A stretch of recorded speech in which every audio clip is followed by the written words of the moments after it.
Soyons 100% honnêtes. Quand on dit qu'on veut gagner du temps, qu'est-ce que ça veut dire concrètement? Ça veut tout simplement dire qu'on veut travailler moins. On veut être moins dans le faire, toujours plus. Et d'une question, on pourrait se dire, est-ce que je suis paresseuse justement de vouloir en faire moins, de vouloir me reposer, de vouloir profiter de ma vie? Ou est-ce que c'est réellement intelligent de vouloir maximiser son temps, maximiser ses efforts, maximiser son énergie pour profiter de la vie, pour pouvoir faire des choses qui vont nous nourrir, qui vont nous faire du bien et pas être toujours dans un mode boulot, boulot, boulot. La clé selon moi, c'est le passage à l'action. Une fois que tu arrives à passer à l'action de façon stratégique, de façon optimisée, tu élimines à coup sûr la procrastination, tu fais justement des actions qui sont payantes et on parle justement du 20% d'actions qui va t'apporter 80% de résultats et tu peux bien évidemment gagner du temps et libérer de l'espace dans ton horaire. La chose la plus importante, c'est d'être honnête avec soi-même, c'est de pouvoir justement être conscience de soi-même, de nos attitudes, de nos actions, de notre comportement au travers du temps qui passe dans une journée. J'ai mis en place 5 habitudes dans mon quotidien qui me permet justement de maximiser ce temps, de couper parfois même une journée en deux et de pouvoir profiter de la vie, de pouvoir justement avoir du temps et de l'espace pour chaque sphère de ma vie et pas seulement pour le mode boulot, pas seulement pour le mode business ou carrière, tout dépendant la situation dans laquelle tu es. Il y a de l'espace pour autre chose. Il y a de l'espace pour prendre soin de sa santé. Il y a de l'espace pour prendre soin de nos relations. Il y a de l'espace pour tout au moment où on choisit de prendre cet espace pour tout. Aujourd'hui, je te révèle ces 5 habitudes et je te montre concrètement comment toi aussi tu peux transformer ta vie et surtout maximiser ton temps de façon intelligente. Première habitude que je mets en place, c'est de toujours avoir un espace pour noter ce qui se passe dans ma tête. Aujourd'hui, on va se le dire, on a énormément de charges mentales. Surtout nous les femmes, on a tellement de responsabilités, on a tellement de choses à faire que notre tête est sur le point d'exploser tellement qu'il y a des choses à faire. Et donc là, ton cerveau, il a besoin de libérer de l'espace pour accueillir de nouvelles idées, accueillir des nouvelles inspirations, s'assurer justement que tout ce qui doit être fait. Du coup, ton cerveau, qu'est-ce qu'il fait? Il répète pour s'assurer que tu n'oublies pas, surtout si tu n'as pas un espace pour noter tout ça. Moi, je suis de la gang des numériques. J'adore tout ce qui est ordinateur, tablette, téléphone. Du coup, j'utilise simplement l'application Notes dans mon téléphone, dans mon ordinateur. Les deux sont connectés, elles sont synchronisées, donc c'est extrêmement facile pour moi et je peux noter les choses. Hier, par exemple, j'étais en promenade avec mon amoureux. On se fait 10 000 pas à tous les jours. Donc, on se prend une grande balade d'1 heure et demie ensemble. Et à un moment donné, j'ai eu l'idée d'un titre pour un livre que je veux écrire. Et je me suis dit, oh mon Dieu, c'est ça. Et tout de suite, au lieu de le garder en mémoire et essayer de m'en souvenir tout au long de ma marche jusqu'à rentrer à la maison, j'ai pris mon application, j'ai écrit ma note rapidement et j'ai pu libérer mon espace. Je te donne un exemple ici avec cette bouteille. Cette bouteille représente justement ta charge mentale. Là, tu vois, moi, dans ma bouteille à moi, il y a de l'espace vide. Donc, ça veut dire que je peux accueillir des nouvelles idées, je peux accueillir des nouveaux éléments et ça me permet justement d'avoir une charge mentale qui n'est pas trop pleine. Si j'avais pas pris le temps de noter et si je ne prenais pas cette habitude de noter à chaque fois que j'ai une idée, à chaque fois que j'ai une pensée, à chaque fois que j'ai une action à faire, si je prenais pas le temps de penser, qu'est-ce qui se passerait? Ma bouteille serait pleine. Et donc là, si ma bouteille était pleine, et que je voudrais ajouter du stock dedans, qu'est-ce qui va se passer? Ça va couler. C'est-à-dire que le liquide à l'intérieur de ma bouteille va se déverser et va se perdre d'une certaine façon. Et parfois, j'ai des femmes qui viennent me voir et me disent « Ellie, je comprends pas, j'oublie. J'ai un problème de mémoire, j'ai mon cerveau qui a un problème parce que j'oublie les choses. » Je te garantis que le problème n'est pas d'oublier les choses. Le problème, c'est que ta charge mentale est tellement pleine, ta bouteille est au ras-bord que forcément, il n'y a plus rien qui peut rentrer à l'intérieur. La chose qu'il faut faire, c'est prendre le temps de noter les choses. Avoir justement un espace pour libérer cette charge mentale, vider ta bouteille pour que quand il y a des nouvelles idées, quand il y a des nouvelles inspirations, quand il y a des nouvelles tâches, tu puisses les ajouter graduellement dans ton cerveau et bien évidemment, on les met sur des notes en permanence pour pouvoir libérer de l'espace. Si ta charge mentale est pleine, ça ne fonctionnera pas. Il faut absolument que tu puisses libérer de l'espace. Première habitude, prendre le temps de noter tout ce qui se passe dans ta tête et libérer de l'espace. Donc, tu peux utiliser soit un cahier, soit une application. Moi, personnellement, je te recommande l'application parce que un cahier, moi, je me suis déjà retrouvée avec 4, 5, 6 cahiers de notes, des post-it un petit peu partout. Ça reste que c'est le chaos. Dans une application, tu peux le traîner vraiment partout sans que ça prenne de l'espace dans ton sac à main. Et en plus, tu peux mieux structurer, faire des dossiers, mettre des hashtags ou ce genre de choses. Et si jamais ça t'intéresse, marque-moi dans les commentaires sous la vidéo. Justement, tu peux marquer notes et comme ça, je saurai qu'il faut que je fasse une vidéo sur justement comment avoir une bonne gestion de tes notes. Si ça t'intéresse, marque-le dans les commentaires, je en prendrai note. Deuxième habitude que je mets en place, c'est de toujours commencer la journée avec la tâche la plus difficile ou la plus énergivore au niveau de mon énergie. Pourquoi? Parce que ces tâches-là, si je ne les fais pas dès le début de ma journée, je suis sûre à 100% que je vais les procrastiner, que je vais les éviter. Au début de ta journée, c'est là où tu as le plus d'énergie. Et je sais, toutes les personnes qui sont en mode « moi je suis lève-tard, la matinée elle est vraiment douce, elle est vraiment calme », quand tu commences ton cycle de productivité, donc au moment que ce soit en début d'après-midi ou que ce soit en début de matinée comme moi, peu importe le moment où tu commences ton cycle de productivité, commence toujours par la tâche la plus dure, la plus challengeante, la plus énergivore. Comme ça, tu t'assures que c'est fait et tu t'assures de ne pas la reporter sans cesse, sans cesse, sans cesse. Envoyer un courriel, gérer justement le flux de courriel qui rentre, répondre à un message, ce n'est pas des actions dures. C'est peut-être des actions pénibles, c'est peut-être des actions qui te font chier entre guillemets, mais ce ne sont pas des actions dures. C'est des choses qui vont vraiment te demander de sortir de ta zone de confort, qui vont te demander vraiment un effort, qui vont te demander de créer quelque chose. Moi, par exemple, tu vois, la vidéo que je suis en train de tourner, je la tourne très tôt le matin. Il est même pas 8 heures, il y a du soleil, donc c'est parfait, mais c'est très tôt le matin. Pourquoi? Parce que si je ne le fais pas à ce moment-là, mon énergie va se vider au fur et à mesure de ma journée et quand je vais arriver peut-être à 14h ou à 16h pour faire ma vidéo, je serai complètement vidée, j'aurai plus d'énergie, j'aurai plus ce magnifique sourire pour pouvoir faire cette vidéo et me donner à 100% dans cette action. Donc, ce que je fais, c'est que je la fais dès le matin, c'est mon action qui est la plus énergivore et je veux profiter de mon énergie vitale pour pouvoir la faire. Il y a une expression qui est très très très parlante, tu vas voir, c'est l'expression avaler le crapaud. Avaler le crapaud, donc je t'ai fait une petite image avec l'intelligence artificielle pour te montrer à quoi ça ressemble. On s'entend, c'est pas agréable d'avaler un crapaud. Ici, on n'est pas en mode je mâche le crapaud et je le mange, je l'avale. Et le but ici, c'est d'avaler quelque chose qui est désagréable dès le début. Un petit peu comme, mettons, quand tu devais prendre une cuillère de foie de morue, je sais, c'est plus nos mamans et d'une autre génération qui faisaient ça, mais tu te pinces le nez, tu l'avales d'un coup et tu essayes de pas trop y penser. On a toutes eu un médicament un jour dans notre vie qu'on a dû gober. Moi, dans mon cas, c'était le Specta. Quand il y avait un petit peu de gastro, c'est vraiment dégueu, mais du coup, ce que tu veux, c'est l'avaler en one shot et tu veux l'oublier très, très, très rapidement. C'est un petit peu la même chose. Ici, on veut avaler quelque chose de désagréable, mais on veut l'avaler tout rond. On veut pas nécessairement comme y penser, réfléchir, « je vais peut-être faire ça ». Non, ce que je veux, c'est l'avaler direct. Donc, je commence mon action et je commence ma journée, je commence mon cycle de productivité et je fais tout de suite l'action qui est dure, l'action qui me challenge, l'action qui est désagréable. Je la fais comme ça, hop, c'est plié, c'est fait et je peux commencer à faire des tâches qui sont plus inspirantes, qui m'inspirent à avancer, à booster ma créativité, bref, peu importe quoi, on va faire cette action.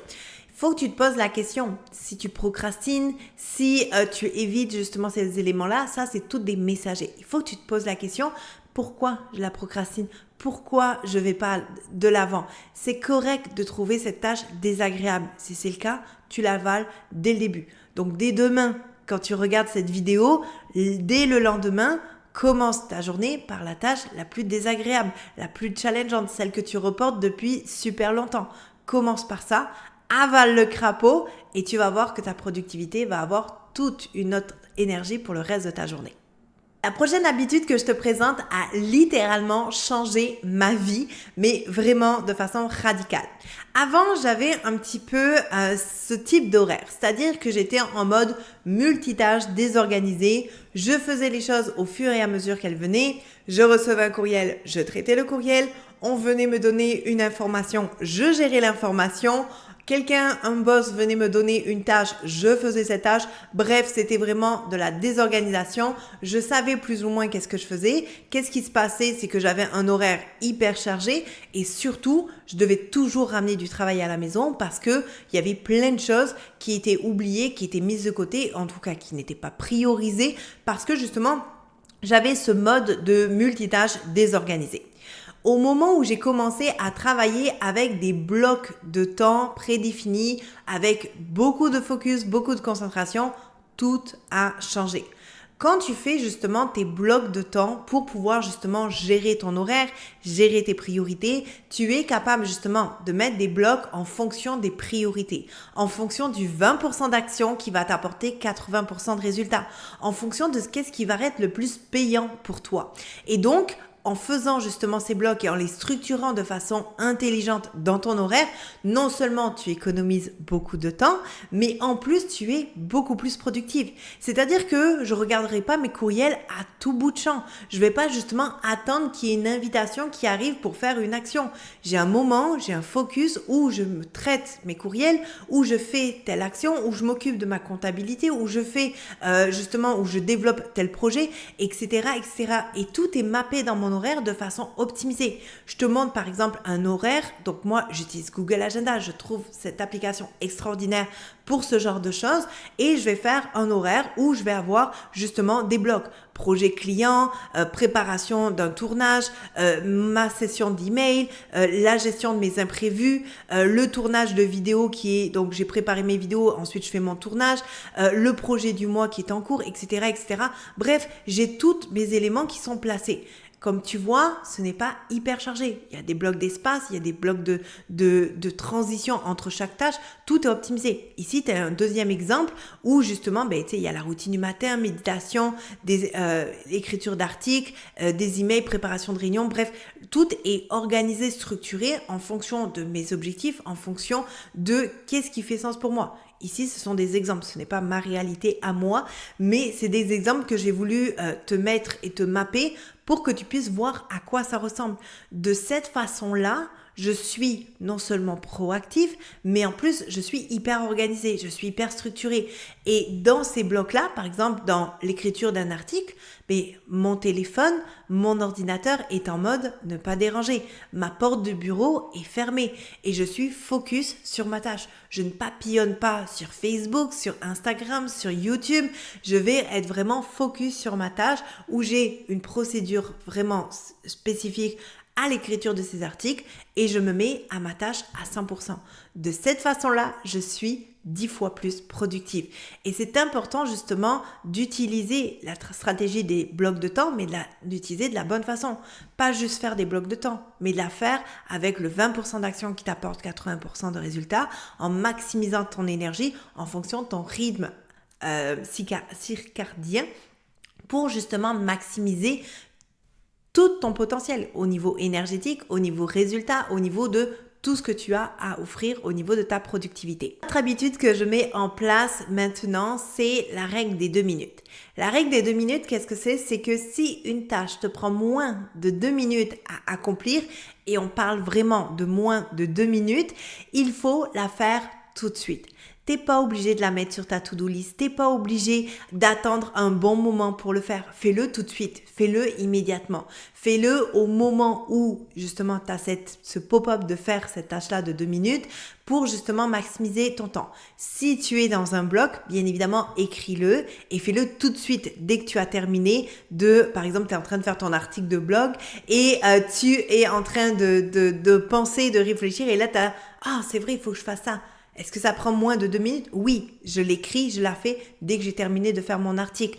On ne coupe pas un moment de productivité pour faire justement une action qui a rien à voir parce que par exemple, si ça serait de répondre à quelqu'un sur Facebook, ben ça nous emmène sur Facebook, ça coupe notre productivité et ça nous défocus. Donc, on continue à faire qu'est-ce qu'on fait. On utilise l'habitude numéro 1 de noter et dès que l'action est finie, je vais tout de suite, sans attendre, faire cette action.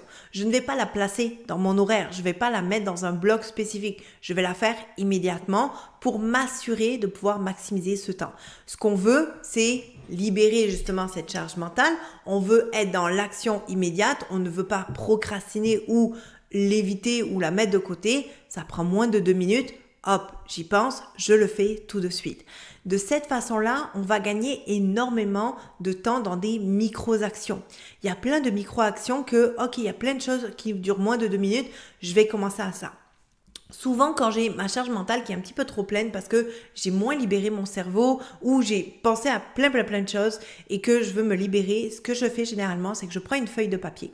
J'écris tout ce qui se passe dans ma tête et là, je vais aller regarder, je vais analyser. Est-ce que ça, c'est un long projet ou est-ce que ça prend moins de 2 minutes? Je vais surligner en couleur tout ce qui prend moins de 2 minutes et je vais les faire en rafale. Je vais faire une action, 2 actions, 3 actions, 4 actions et je vais faire un jumelage de peut-être 10 actions en l'espace de quelques minutes, en l'espace de 20 minutes, je vais avoir fait plein de choses. Ce que ça fait, c'est que ça crée un réel sentiment d'accomplissement, d'avancement, ça coupe justement cette énergie de procrastination et ça me met automatiquement dans l'action. Dès que j'ai fini ce 20 minutes d'action avec une dizaine de choses que j'ai fait, tout de suite, je rentre dans un projet plus long, plus deep, plus intense, plus focus.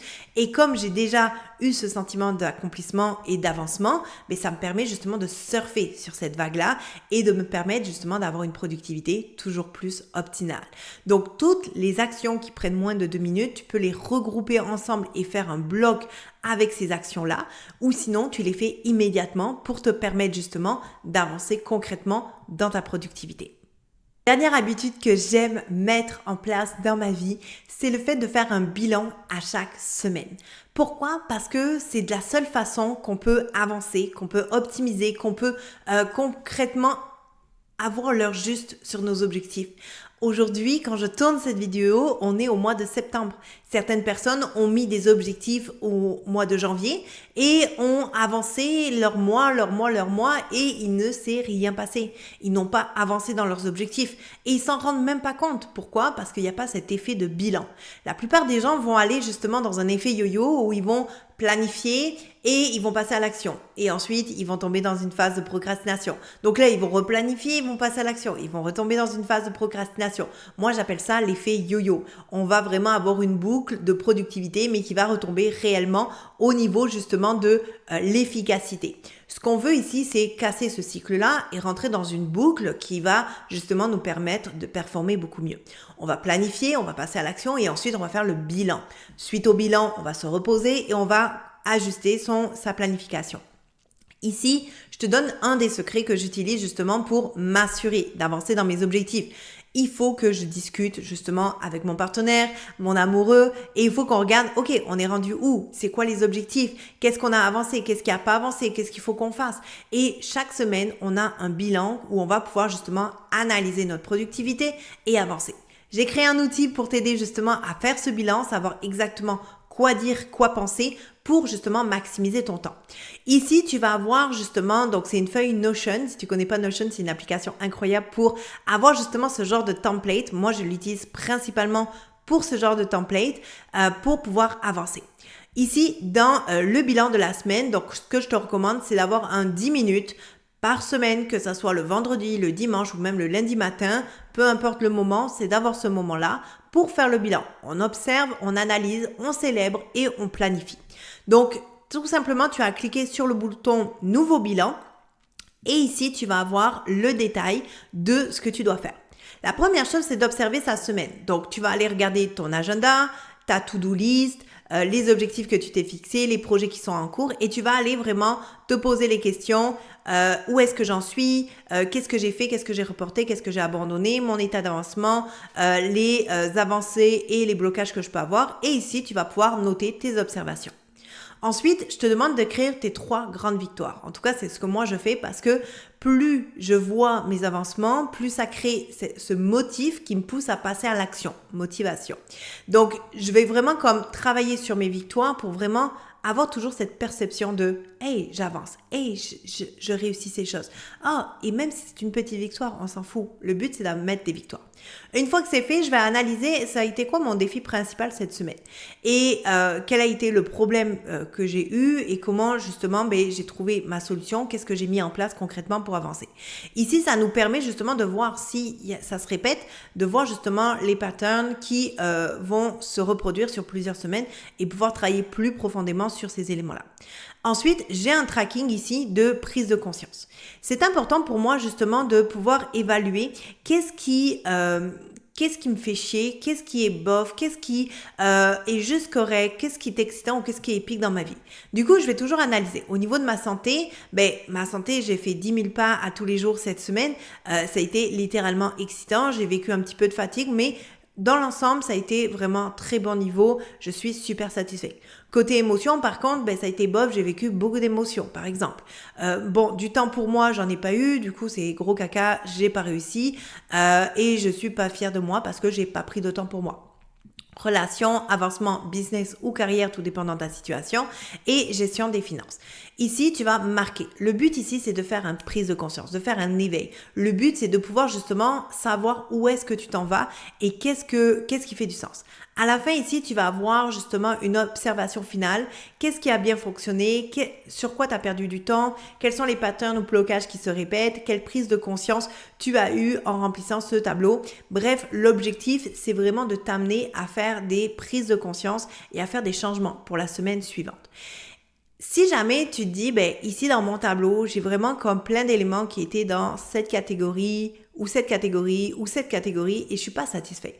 J'aimerais pousser plus loin, j'aimerais avancer plus loin.